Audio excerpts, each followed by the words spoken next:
कल फॉर्मूला सब बतला दिया था ना। आज 13.1 चैप्टर स्टार्ट करते हैं। पहला नंबर क्वेश्चन तुम लोग का क्या बतला रहा है?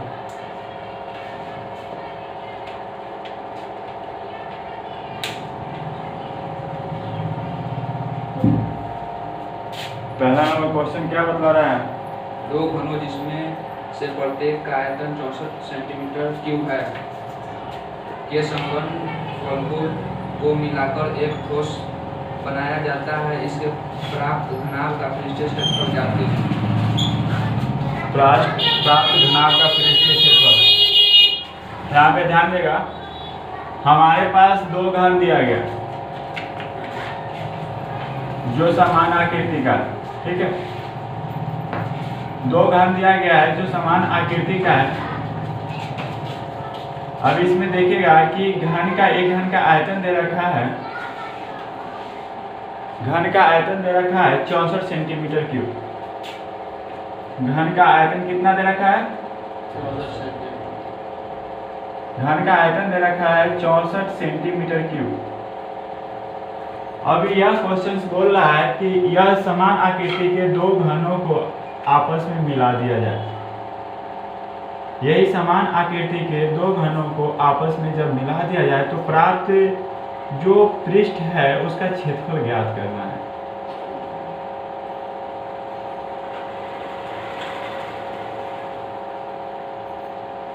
तो प्राप्त पृष्ठ जो होगा उसका क्षेत्रफल ज्ञात करना है। अब यहाँ पे देखो, दो घन आपस में कुछ इस प्रकार से मिल गए, ठीक है। अब इसमें यह सबसे पहली बात है कि हमें इसकी लंबाई ना, दूसरी चौड़ाई और तीसरी ऊंचाई पता होनी चाहिए, क्योंकि दो घनों के मिलने के बाद इसकी आकृति बन जाती है किसकी? तो घनाभ की। यह घनाभ बन जाता है। अब यहाँ पे देखिएगा कि घन का आयतन दिया है 64 सेंटीमीटर क्यूब, तो घन का भुजा कितना दे रखा है यह जानना। तो सबसे पहले घन का आयतन बराबर होता है क्या? भुजा क्यूब। क्या होता है? भुजा क्यूब। तो भुजा क्यूब बराबर 64 सेंटीमीटर क्यूब। भुजा को लिखते हैं ना, ए क्यूब बराबर 64 सेंटीमीटर क्यूब। आप यहाँ पे देखोगे कि यह घन है। क्या है? घन है। जब हम इसको घन करेंगे, दोनों तरफ घन करने पर हमको ये प्राप्त होता है क्या है कि √3a इंटू a और 4 इंटू 4 क्या प्राप्त हुआ? एक a बराबर 4, यानी भुजा बराबर हमें प्राप्त होता है कितना? 4 सेंटीमीटर। कितना प्राप्त होता है? 4 सेंटीमीटर। अब यहाँ भुजा बराबर 4 सेंटीमीटर, मतलब घन का सभी भुजा आपस में बराबर होता है, तो यह भी 4 सेंटीमीटर होगा, यह भी 4 सेंटीमीटर, यह भी 4 सेंटीमीटर, मतलब टोटल साइज हो जाएगा कितना? 4 सेंटीमीटर। अब हम दो सेम आकृति के दो घनों को जब आपस में जोड़ते हैं तो देखते हैं कि यहाँ से यहाँ का भाग जो होगा यह 4 सेंटीमीटर होगा, फिर यहाँ से यहाँ का भाग होगा 4 सेंटीमीटर होगा, यहाँ से यहाँ का भाग होगा 4 सेंटीमीटर होगा, और यहाँ से यहाँ का भाग होगा 4 सेंटीमीटर होगा। क्लियर? और जब मैंने यह देखा कि यहाँ इस बिंदु को A मान लो, इस बिंदु को B मान लो, ठीक है, और यहाँ से A से B की दूरी कितनी हो गई? तो 2 4 निकला है, मतलब 4 + 4 यानी 8 सेंटीमीटर का हो गया। क्लियर? अब यह 8 सेंटीमीटर का हो गया, तो हमें प्राप्त क्या करना है? इसका पृष्ठीय क्षेत्रफल, यानी घनाभ का पृष्ठीय क्षेत्रफल। क्या होता है? घनाभ का पृष्ठीय क्षेत्रफल। घनाभ का पृष्ठीय क्षेत्रफल होता है 2 into LB plus VH plus HL, ठीक है। कुछ इस प्रकार से होता है, कल मैंने बतलाया था इस बारे में। यह फॉर्मूला हमें पता चल गया। यहाँ पे देखिए कि L का लंबाई कितना दे रखा है, तो लंबाई दे रखा है 8 सेंटीमीटर आ गया ना। चौड़ाई देखिए, यहाँ से यहाँ की चौड़ाई को, इस चौड़ाई को देखिए तो क्या आ रखा है? 4 सेंटीमीटर। और यहाँ पे यह ऊंचाई है, ये क्या है? ऊंचाई है। इसका मान देखो तो इसका मान भी 4 सेंटीमीटर है। हमें घन का पृष्ठीय क्षेत्रफल पता करना है, तो पृष्ठीय क्षेत्रफल बराबर हो जाएगा 2 इंटू L का मान 8, B का मान 4, मल्टीप्लाई हो गया, प्लस है ना बीच में, प्लस दिए, फिर B का मान कितना आता है? तो B का मान 4 दिया है तो 4, और H का मान भी 4 है तो 4 इंटू 4, फिर प्लस का चिन्ह है, प्लस देते हैं, फिर h का मान हमें 4 आता है 4, और l का मान हमारे पास कितना है 8 है, तो l का मान को 8 डाल देते हैं। अब मल्टीप्लाई करने पर हमारे पास प्राप्त होता है 8 चौक 32, 4 चौक 16 और 8 चौक 32। जब जोड़ देते हैं, दोनों को जोड़ देते हैं, तो 32 गुना 64 में 16 जोड़ देते हैं तो 80 आता है ना।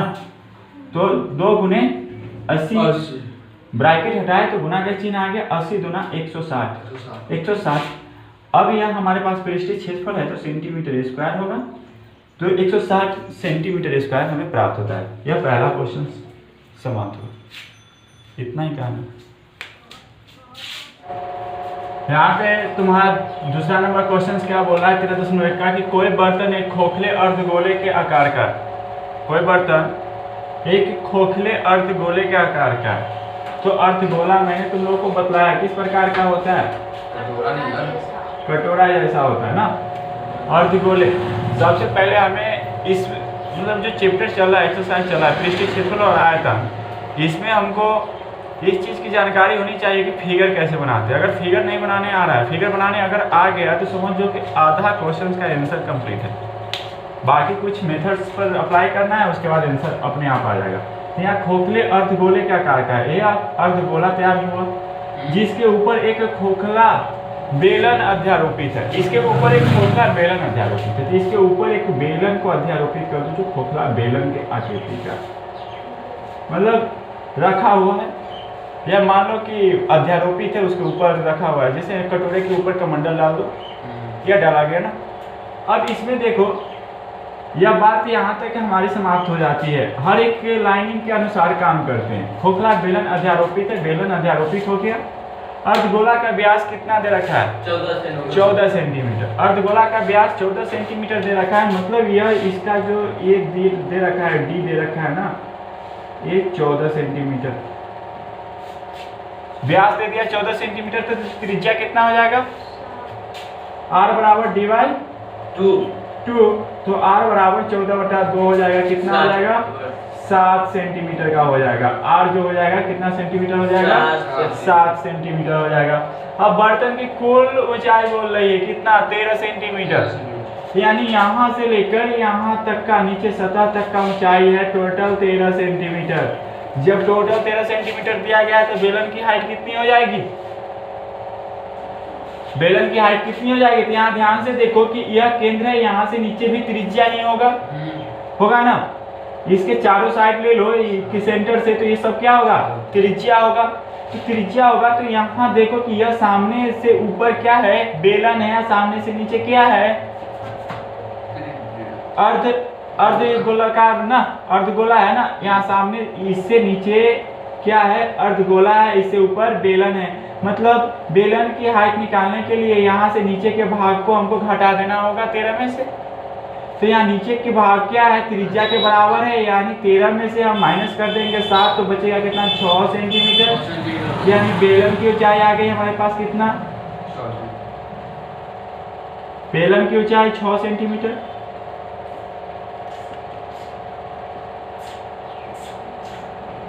बेलन की ऊंचाई 6 सेंटीमीटर। आगे अब बोल रहा है आंतरिक पृष्ठ क्षेत्रफल ज्ञात करने के लिए, तो यहाँ पे आंतरिक पृष्ठ क्षेत्रफल इसलिए बोल दिया है, इससे कोई कंफ्यूज होने का नहीं। जब बाहरी और आंतरिक कब मायने रखता है, जब कोई भी बर्तन हो या कोई भी ऐसा पृष्ठ हो जिसका भाग मोटा हो और आंतरिक त्रिज्या अलग हो और बाहरी त्रिज्या अलग हो, ठीक है, तब इस चीज पे डिपेंड करते हैं कि हम उसको कैसे क्लियर करेंगे। तो आगे क्वेश्चन वैसे आएगा तो बनाएंगे, ठीक है। अभी आंतरिक पृष्ठ क्षेत्रफल निकालने के लिए क्या करेंगे हम, बर्तन का आंतरिक पृष्ठ क्षेत्रफल। तो सबसे पहले क्या करेंगे, बेलन का पृष्ठ क्षेत्रफल और उसके बाद अर्धगोला का पृष्ठ क्षेत्रफल। किसका, बेलन का पृष्ठ क्षेत्रफल प्लस अर्धगोला का पृष्ठ क्षेत्रफल।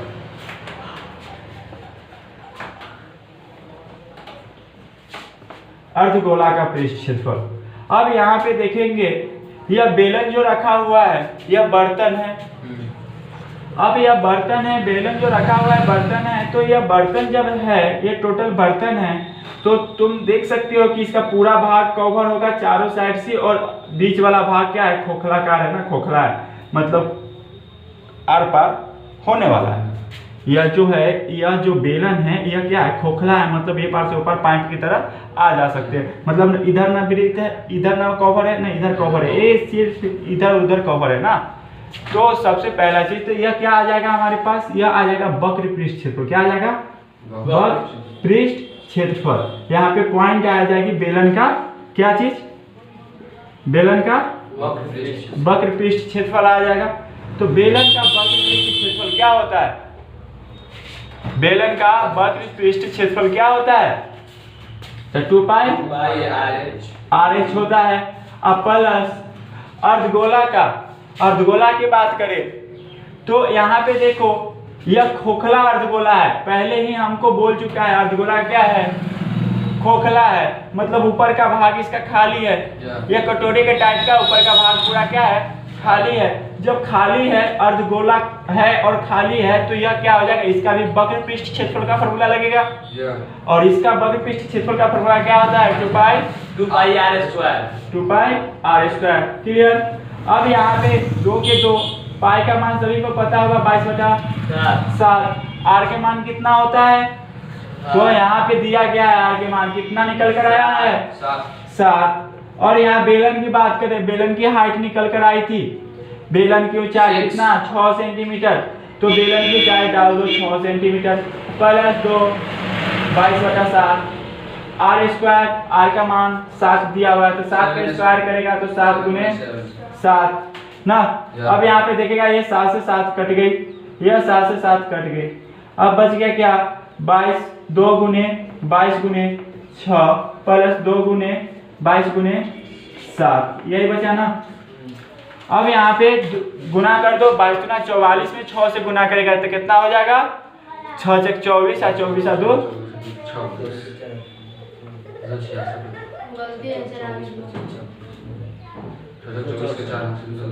और 44 में 7 से गुना कर देंगे, 44 में 7 से गुना कर देंगे तो कितना आ जाएगा,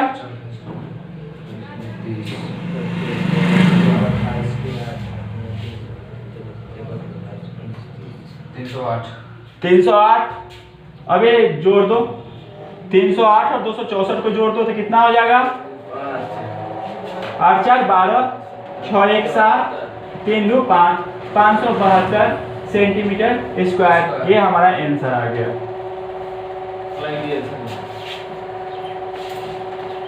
सेंटीमीटर क्यूब है